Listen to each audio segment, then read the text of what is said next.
3-minute guide to fixing into plasterboard. I used to be a curtain fitter, so I know a little bit about this. Step 1, know your wall. That's dot and dab.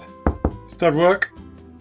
Insulated plasterboard. You really want to fix into something solid, and using a strong magnet, or less effective, a metal detector, you can find screws and nails in the stud work behind. But if you don't hit anything, you need to know the thickness of the plasterboard so you can choose the right fixing. Modify a paper clip like this, put it into a hole you've drilled, pull it tight, take it out, put it against a ruler, and that's your plasterboard thickness. It's normally 12mm plus a plaster skim, but the plasterboard is occasionally doubled up. And now you know the wall thickness, we can look at the fixings. What you choose depends on what you're putting up and the weight, but let's run through a few of my favourites. Starting at the cheap end, I used to really like the Fisher UX6, but try as I might in this trial, I couldn't get it to knot up behind the plasterboard. So this is off my list. But that's fine because Fisher also have the Duo Power, another universal, i.e. for brick and plasterboard fixing, which is rather good. Don't bother with a 6x30 as it's not long enough to anchor itself, but the 8x40 works really well, and this 8x65 is great in doubled up board and is really strong. You probably won't have heard of this Multifix Stell, but I love the fact it's got a steel nut inside, so there's no risk of over tightening. Love the way this fixing opens up behind the plasterboard, and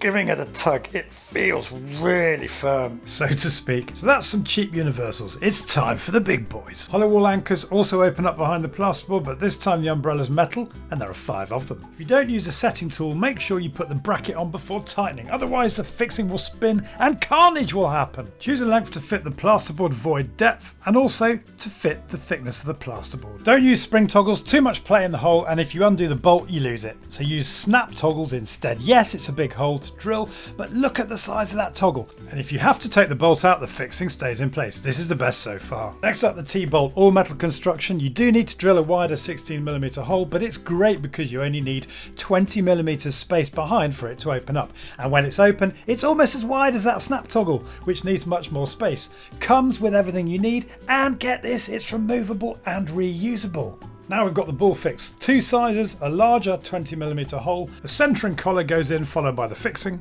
It's impressive how something this size opens up in such a tight space. Although with a wall this close, consider a core fix to anchor into the wall behind. The ball fix is really strong though, and like the TBolt, removable. And do not ever use these, like ever, you have been warned. And if you want something really heavy duty, it's a big old hole at 25mm, but look at the size of that, 12cm. Installation is a bit more tricky, but you end up with a very strong fixing, and you can also self-tap into other parts of the wing. Great for brackets with close-up screws. We've got a cantilever load test. I've run out of time to show you each, but here are the results.